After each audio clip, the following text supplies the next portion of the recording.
Hello everyone. Today's our topic is chapter number 5, fertilizers and manures. Today's our point is human waste and night soil. So the soil fertility can be maintained by direct application of human excreta, which consist of solid portion as feces and liquid as urine, and which is that urine is richer in nitrogen, that is 15%. In big villages, night soil compost is prepared by mixing it with dry soil, wood ash or lime pits or trenches 10 to 12 feet, that is long 2 to 3 feet and wide about 1 feet. So deep are made, and in these pits or in these trenches, night soil is deposited and converted over on top with a layer of earth or kachra. So the material is formed in the above trenches. After they become dry, this preparation is called podrity. So it is night soil. Night soil is nothing but the human waste. So mixture of equal proportion of night soil and ash and 10% powdered charcoal produce an odorless material containing 1.3% nitrogen, 2.8% H2PO4, 4.1% potassium hydroxide and 24.2% calcium carbonate. Human urine contains 1% nitrogen, 0.1% to 2% phosphorus pentoxide and 0.2 to 0.3% potassium oxide. It is mixed with night soil and used as a manure. The liquid alone is also used as a manure. So this is night soil. So another definition of night soil is untreated excreta transported without water, and the term night soil is largely an outdated term and it is used in a historical context. So this night soil is nothing but the human waste. So what are drawbacks of this night soil or night soil system? Number 1, when night soil starts anaerobic decomposition, various gases like hydrogen sulfide are liberated, giving bad smell. So it leads to fly breeding. Third point is, due to the anaerobic conditions, nitrogen is lost to the greater extent. Then due to the bad smell, it is difficult to take up field operations with normal class of laborers, hence special laborers have to be employed. Then last disadvantage of night soil is the quantity of manure opted from this night soil system is small as compared to the bulk of night soil treated. So these are some disadvantages or drawbacks of night soil. Now improved method of night soil handling, that night soil should be protected from soil and soil breeding. Then it should be stored in such a way that it does not pollute the supply of drinking water. Then pathogens, protozoas, worms and eggs should be destroyed before the night soil is applied to the land. Attempt should be made to compose the night soil with other refuse in urban areas by town authorities and in rural areas by farmer itself. So these are some methods which is used to improve the night soil handling. Then our next point is sewage and sludges. So what are sewage and sludges? Sewage, that is a waste matter that is solid plus liquid from domestic and industrial life that are flushed into the sewage. And what is sludge? It is a residual semi-solid material left from sewage treatment processes. So that material is sludge. So what is sewage system? Sewage system of a sanitization is the removal of human excreta and other waste with water. In this system, dilution and dispersion of material in solution takes place. That sewage has two components, solid or sludge and liquid or sludge system or sewage water. So both these components are used in increasing the crop production as they contain plant nutrients. So this sewage cannot be used for growing vegetables and fruits which are consumed raw or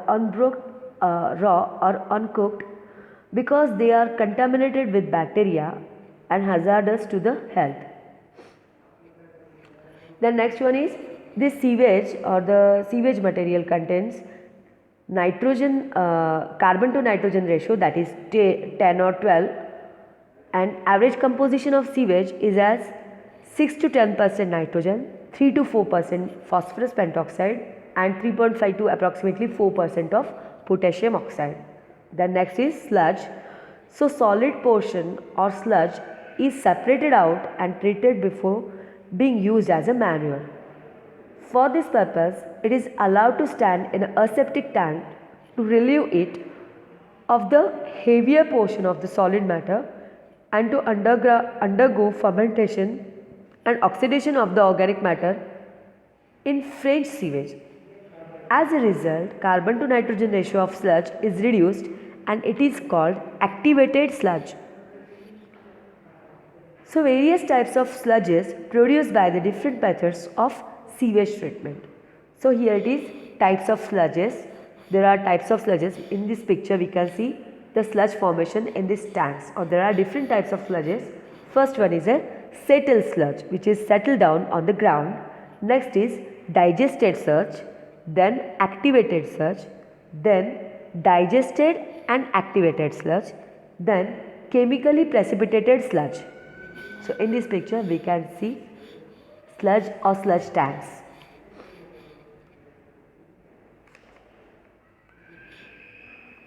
We have to discuss chemically precipitated sludge. So sewage sludge are plant nutrient.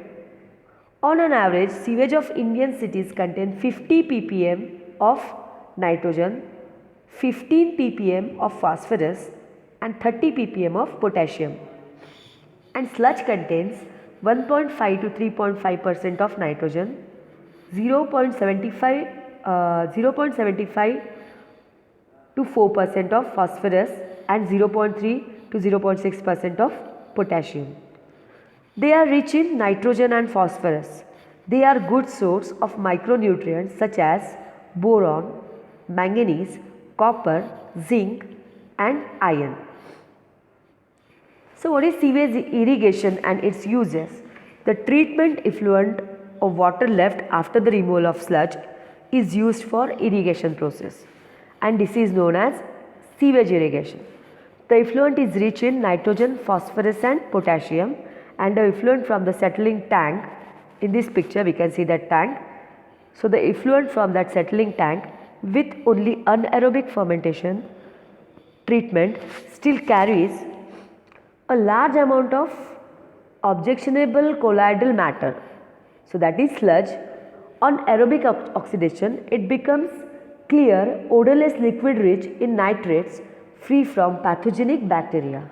So what of its uses? It can be used for irrigation of field crops only. It cannot be used for growing vegetables like tomatoes, radish, onions, garlics, carrots, etc. It is mixed with river water before being used for field irrigation. Some soaks with high pH develop sewage sickness by its continuous application. So it is generally used for rising crops like oats, jawar, maize, sugarcane, cabbage, cauliflower, potato, beans, etc. So our next topic is green manuring. And what is green manuring? It is mainly used for paddy, irrigated wheat and sugarcane crops. It is of different types which is depending on the soil and climatic conditions. So there are two types, that is in situ green manuring and green leaf manuring. In situ green manuring, in this system green manure crops are grown and buried in the same field, which is to be green manured either as a pure crop or as an intercrop with the main crops. Next is green leaf manuring. This refers to turning into soil green leaves and tender green twigs collected from shrubs and trees grown on bunds, waterlands and nearby forest areas. The next one is characteristics of green manuring or green manure crop characteristics. First one, it should yield a large quantity of green material within a short time period. Next, it should suppress weeds, should be succulent and have more leafy growth. It should preferably be legume which fixes atmospheric nitrogen. It should have deep fibrous root system so as to absorb nutrients from lower zones and bring them to the surface soil to improve the soil structure. It should contain large quantity of non-fibrous tissues of rapid decomposability to contain some percentage of moisture and nitrogen. It should have little water requirements for its own growth and should be capable of making a good stand or a poor exhausted soil. So here are some advantages of green manuring in this chart. The advantages of green manuring are as follows. It stimulates the activity of soil microorganisms. It adds organic matter to the soil and improves the structure of the soil. It improves fertility of soil. It increases nutrient content in the soil. It holds plant nutrients that would otherwise be lost by leaching process. It facilitates the penetration of rainwater, thus decreasing runoff of soil erosion. The green manure crops nutrients takes by the crops from deep layers and returns to the upper topsoil. When leguminous plants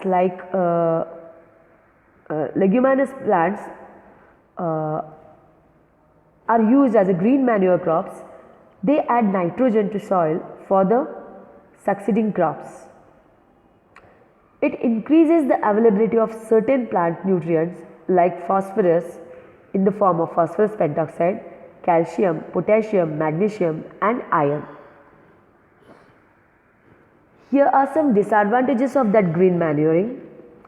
In case of deficient or scarce rainfall, proper decomposition and satisfactory germination of the seeding or seeding crops does not take place. It is suitable only for the regions with good irrigation facilities. This manure is more expensive than commercial fertilizers. There is possibility of increase of disease or insects, nematodes. So here it is these are some disadvantages of green manuring. So our next point is biofertilizers. So what are biofertilizers or definition of biofertilizers? It is a substance that contains living microorganisms which when applied to seeds, plants or soils or colonies, the rhizospheres or the interior of the plant and promotes growth by increasing the supply or availability of primary nutrients like NPK to the host plant. So biofertilizers add nutrients through the natural processes of fixing atmospheric nitrogen. So in this our next point we will discuss different types of biofertilizers and their role. There are different types of biofertilizers like Rhizobium, Azobacter, Azospirillum, Azolla, Acetobacter, etc. In this picture we can see different biofertilizers application or transplanted crops. So our next point, that is application of biofertilizers. First one, it is seed inoculation method. The seed that are treated with biofertilizers are kept in shade for 30 minutes and then the seeds become ready for sowing. The next is root inoculation method. In this method, the seedlings that are uprooted from nursery and clean their roots in water and dipped in the solution of biofertilizers and kept at least for 20 minutes. The seedlings are then transplanted in the main field. Then third one is soil application. The mixture of biofertilizers plus compost or compost plus that is a mixture of biofertilizers and compost which is applied to soil or land before sowing of seeds or transplanting a seeding in the main field. That is some application of biofertilizers. Now our next point is advantage of biofertilizers. That advantages is first is renewable sources of nutrients, second one is sustain soil health, third one is supplement chemical fertilizers, then replaces 20 to 30% of chemical fertilizers, then increase the grain yields by 10 to 40%. Then because of use of biofertilizers, decompose plant residues and stabilizes carbon-nitrogen ratio of soil. That biofertilizers improves texture, structure and water holding capacity of that soil. There is no adverse effect on plant growth and soil fertility because of biofertilizer. So here are some advantages of biofertilizers. Okay, thank you.